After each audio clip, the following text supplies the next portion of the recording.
Excellencies, ladies and gentlemen, dear friends, I would like to welcome you all at the 34th Governing Council meeting. I want to express the pleasure of co-hosting together with my colleague Thomas Garrett, the Secretary General of the Community of Democracies, another ordinary meeting of the Governing Council, the fourth under the presidency of Romania. Mr. Secretary General, dear Thomas, I take this opportunity to convey to you my gratitude for your constant support and friendship, and I commend you for the active engagement for the work of our community. We continue to count on your and the Secretariat's indispensable support. I have the honor to welcome a keynote speaker with well-known merits in promoting democratic values, rule of law, and human rights, a dear friend of mine, Mrs. Simona Granata Menghini, Director and Secretary of the European Commission for Democracy Through Law, or as commonly known, the Venice Commission. I thank her for accepting to participate in our meeting and share her valuable perspective on constitutional reforms, complex and challenging processes for ensuring institutional architecture of any democracy. I strongly believe that closer links between the Community of Democracies and the Venice Commission should be developed for the purpose of consolidating in a pragmatic and effective manner democratic governance. Ladies and gentlemen, as you know, we live in a very complicated international context in which the core of the rules-based international order is challenged. Furthermore, over the past 2 years, the implications of the pandemic has put the very core of democracy under siege. There were populist and authoritarian regimes which challenged the foundation of liberal democracies or the democratic transition of young democracies through a complex mix of trans-border malign influences, deliberate disregard for human rights, or violations of freedom of speech and freedom of the press. More and more sophisticated hybrid threats, such as cyber attacks, actions aimed at creating societal divisions, feeding radicalization and extremism, threatening energy security, the instrumentalization of migrants, interference in free and fair elections, to name only a few, are part of the challenges that democracies are facing. Under these circumstances, as I said many times, efficient multilateralism and respect for international rule of law and rules-based international order are key in addressing global challenges and defending our core democratic principles and values. We all agree that we need a stronger, more present and vocal community of democracies. And we also need to make sure that each of our democracies is stronger and more resilient as a sine qua non condition for pursuing our objectives. This requires, in my view, a continuous double-sided approach. On one hand, we need to continue to consolidate our work within this multilateral format based on the principles of the Warsaw Declaration by adopting the Bucharest Ministerial Declaration at the 10th Ministerial Meeting in September 2021.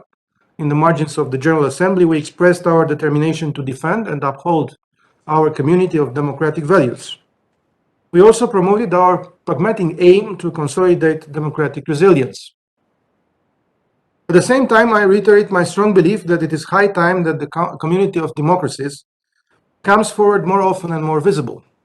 We need to call out and sanction any attempt of hijacking democratic processes, those orchestrated directly or through hybrid means, as the ones to which I referred earlier. No such action against our partners should be overlooked, as it can only lead to further deteriorating the fundament of democratic values, overpass the aspiration of citizens and weaken rights and liberties.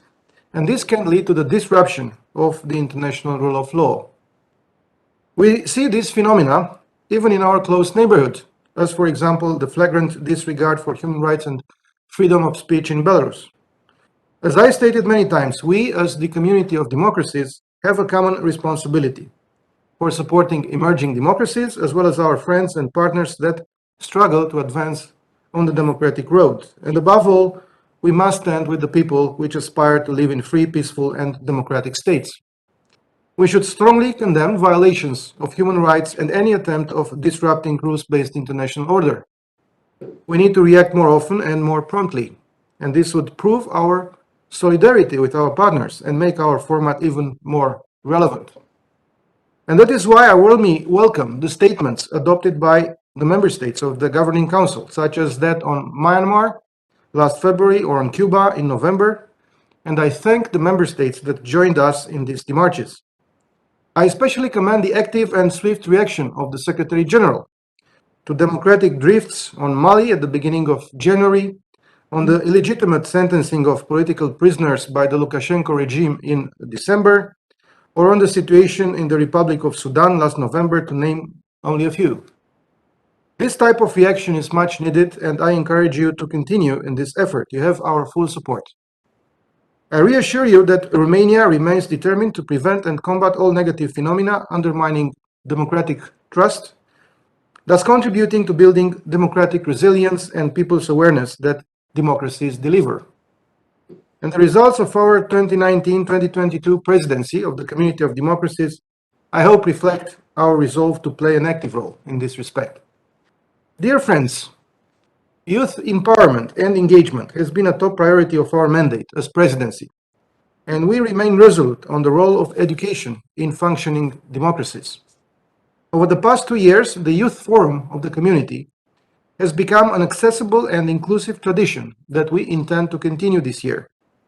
We will also continue to financially support projects within this area. Promotion and protection of women and girls' rights, including their full access to public life and leading positions, is also essential to our democracies. During its mandate, Romania attached great importance to promote irreversible progress in ensuring gender equality and the full and meaningful inclusion of women and girls in all democratic processes. Ensuring free and fair elections are also an essential part of the set of measures that all our democracies should ensure that are satisfied. Special attention should be also given to the role of technology in democratic processes, with considering both challenges and opportunities, a topic which stands high within the Romanian priorities of the presidency of the Community of Democracies. These are only part of the priorities and measures that could help us strengthen our democracies, and I'm confident that our guest speaker, Mrs. Simona Granata Menghini, will further develop on some of these issues, and I'm looking forward to her valuable insights. Dear members of the Governing Council, before closing, I encourage you to continue the good work in all working groups of the Community of Democracies, as well as to actively interact with the International Steering Committee. We need to continue strengthening our working formats, as well as our pledges to the principles that fundament our community. I invite you to kindly share with us any ideas that could facilitate strengthening our community in pursuing its objectives. With regard to the future Community of Democracies agenda, our hope is to be able to meet in person anytime soon, pending the evolution of the pandemic. In the meantime, the Presidency counts on your valuable support and contribution for a successful implementation of the approved 2022 work plan. And speaking about support, I'm confident that after we listen to the presentation of the Secretary General later today on the current financial situation, the Governing Council members will express their financial commitments in support of our community. I'm closing my opening remarks underlining that the Romanian presidency will continue to stand for the principles underpinning a Community of Democracies by working together with all of you, including the civil society representatives, and by encouraging further adherence to the Warsaw Declaration. I thank you for your attention.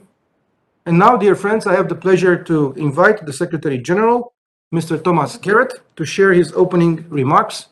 Dear Thomas, once again, I convey my personal appreciation for your active support and activity in the service of the Community of Democracies, for the valuable support your team has provided to the Romanian presidency. And even under the dire circumstances generated by the pandemic, the Community of Democracies continued its work on our shared goals. So thank you so much for that.